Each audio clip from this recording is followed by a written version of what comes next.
اسلام کی محبت میں جب کوئی جملہ بولتے ہیں یا آگے ربیع الاول شریف آ رہا ہے، آپ حضرات ہمارے بچے گلیوں کی صفائیاں کرتے ہیں، جھنڈیاں لگاتے ہیں، میلاد شریف کا اہتمام کرتے ہیں یا دیگر جو عبادات والے معاملات ہوتے ہیں، تو یہ کبھی نہ سمجھیں، یہ کبھی ذہن میں بھی نہ لائیں کہ شاید صرف ہم یہاں پہ کر رہے ہیں تو حضور علیہ السلام خبر نہیں۔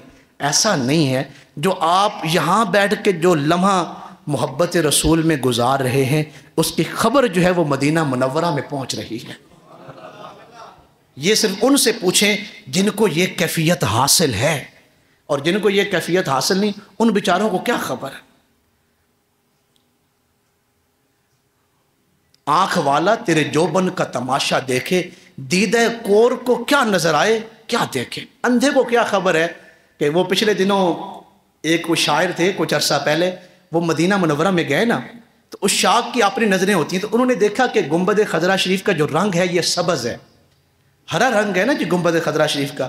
پھر وہ بیت اللہ شریف میں آئے تو انہوں نے جب بیت اللہ شریف کو دیکھا تو کعبۃ اللہ شریف کے اوپر سیاہ غلاف جو ہے وہ لٹکا ہوا ہے، تو انہوں نے ایک بڑی عظیم بات کی۔ انہوں نے کہا مجھے علماء کی باتوں کا تو نہیں پتہ کہ وہ اس بارے میں کیا کہتے ہیں، لیکن میرا دل یہ کہتا ہے کہ گنبد شریف جو ہرا ہے نا، سرسبز ہے تیرے، یہ بڑا عجیب انہوں نے شعر کہا، سرسبز تیرے وصل سے ہے گنبد خضرا، کہ نیچے جو کہ حضور ہیں تو گنبد شریف کو قرب رسول حاصل ہے، تو سر جس چیز کو حضور علیہ السلام کا قرب حاصل ہو گیا، ہمیں چونکہ قرب سے قرب مصطفیٰ سے دور کر دیا گیا ہے، اس لیے محبت رسول کو ہم سمجھ نہیں پاتے۔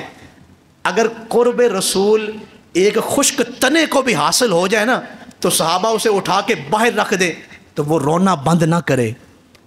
ایک خشک تنا ہی ہے نا کھجور کا، کہ جس کے سہارے حضور علیہ السلام کبھی کبھی خطبہ دیا کرتے تھے، اس کو پکڑتے تھے، جیسے ہمارے یہاں عصا ہوتا ہے کہ ہم عصا کو پکڑتے، حضور اس پہ ہاتھ رکھتے تھے، حالانکہ وہ ایک خشک تنا ہے کھجور کا۔ جب صحابہ نے اسے اٹھا دیا اور ممبر آ گیا، ممبر شریف پہ حضور بیٹھنے لگے تو وہ رونے لگا۔ پھر حضور علیہ السلام نے جب اسے اپنے کلاوے میں لیا تو وہ خاموش ہو گیا۔ تو جس چیز کو قرب مصطفیٰ حاصل ہو گیا، سرسبز ہے تیرے وصل سے گنبد خضرا، کعبہ سرسبز ہے تیرے وصل سے گنبد خضرا، اور کعبہ تیری فرقت میں نظر آیا سیاہ پوش، کہ آپ مکہ شریف کو چھوڑ کے چلے گئے تو کعبۃ اللہ جو ہے اس نے سیاہ لباس اوڑھا ہوا ہے آپ کی یاد میں اور آپ کی محبت میں، اور جہاں آپ رہ رہے ہیں وہاں سرسبز۔ جس دن حضور تشریف لائے ہیں نا، علماء نے لکھا ہے، امام حلبی نے سیرت حلبیہ بہت بڑی کتاب ہے، فرمایا جس دن حضور علیہ السلام کا نور سیدہ آمینہ کے مبارک بطن میں آیا ہے، اس سال اللہ نے پورے عرب کی جو زمینیں تھیں ہر زمین کو اللہ نے ہرا بھرا کر دیا ہے۔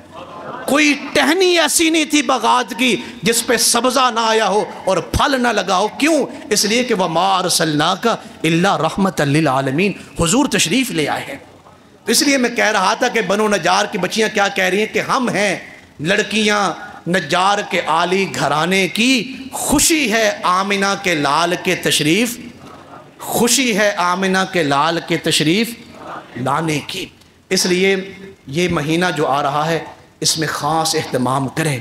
آپ میں سے کوئی شخص اس وقت ویسے بھی جو ہمارے ملک میں محنت ہو رہی ہے نا، وہ اس قوم کو حضور سے دور کرنے پہ محنت ہو رہی ہے، کہ ان کے دلوں سے اس کے لیے مختلف حربے ہو رہے ہیں، انٹرنیٹ کی صورت میں، یہ مخلوط جو تعلیمی نظام ہے اس کی صورت میں، پھر ٹیلی ویژن پہ نام نہاد جو ہے وہ بٹھائے ہوئے ہیں وائز، ان کی گفتگو سے، اور دیگر کئی اس طرح کے ہمارے ہاں فتنے پیدا کر دیے گئے، اس قوم کو حضور سے دور کریں۔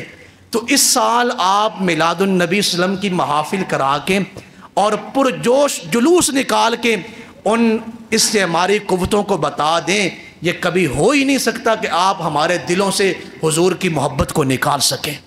اس لیے ہر شخص میلاد النبی صلی اللہ علیہ وسلم کا اہتمام کرے۔ چھوٹی سی بات کر کے جو بڑی ضروری ہے، یہ جو ہم محافل کرواتے ہیں نا خدا کے لیے، ان محافل میں سیاسی لوگوں کو نہ بلائیں۔ جس محفل میں کئی ایسی محافل میں جاتا تھا جہاں انہوں نے پھر وہ سیاسی لوگوں کو بلانا شروع کر دیا، اللہ کی قسم ہے جب تک وہ سیاسی لوگوں کو نہیں تھے بلاتے نا مہمان خصوصی کے طور پہ، نیک لوگوں کو بلاتے تھے، صالحین کو بلاتے تھے، اس محفل میں روحانیت ہی کچھ اور ہوتی تھی۔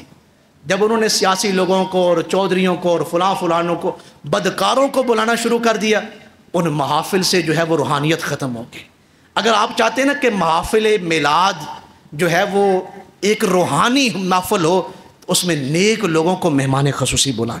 دوسری بات، لنگر شریف جب آپ بانٹتے ہیں تو لنگر شریف کون سا ہوتا ہے؟ میلاد شریف کا، لیکن اس میں بھی آپ اپنے تعلق کو نبھا رہے ہوتے ہیں، دوستیاں نبھا رہے ہوتے ہیں۔ کیا مطلب ہے؟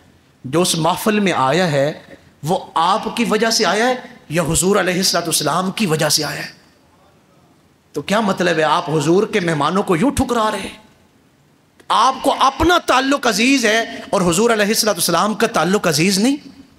اس لیے کوئی بھی محفل جب آپ کرائیں، اس میں جتنے لوگ بھی آئیں، سب میں لنگر شریف جو ہے ایک جیسا تقسیم کریں اور ایک رویہ سے تقسیم کریں۔ یہ نہیں کہ یہ ہمارے وہ ساتھی ہیں جی، ہمارے دوست ہیں، ہمارے بڑے ہیں، ان کو اچھے طریقے سے لنگر دیا جائے، نہیں، سب کو ایک طریقے سے۔ اور آخری بات، یہ جو وہ ڈھول ڈھمکے اور یہ خرافات، خواتین کا باہر نکلنا اور ڈھول بجانا اور وہ تماشے لگانا، یہ شرعی طور پہ قطعاً حرام ہیں اور یہ گناہ کبیرہ کا سبب ہے۔ جب جلوس نکلتے ہیں خواتین چھتوں پہ نہ آئیں۔ جب ربیع الاول شریف کا جلوس چل رہا ہو، جتنے لوگ اس میں شریک ہوں باوضو ہوں، ان کی نظریں جھکی ہوئی ہوں اور نعت شریف کے ساتھ اور درود پاک کے ساتھ وہ جلوس چل رہے ہوں، اس میں کوئی بھی غیر شرعی عمل اگر ہوا تو وہ آپ کے لیے وبال جان ہوگا اور باعث گناہ ہوگا۔ اللہ تعالی ہمیں عمل کی توفیق نصیب فرمائے۔ وما علیہ الا البلاغ المبین۔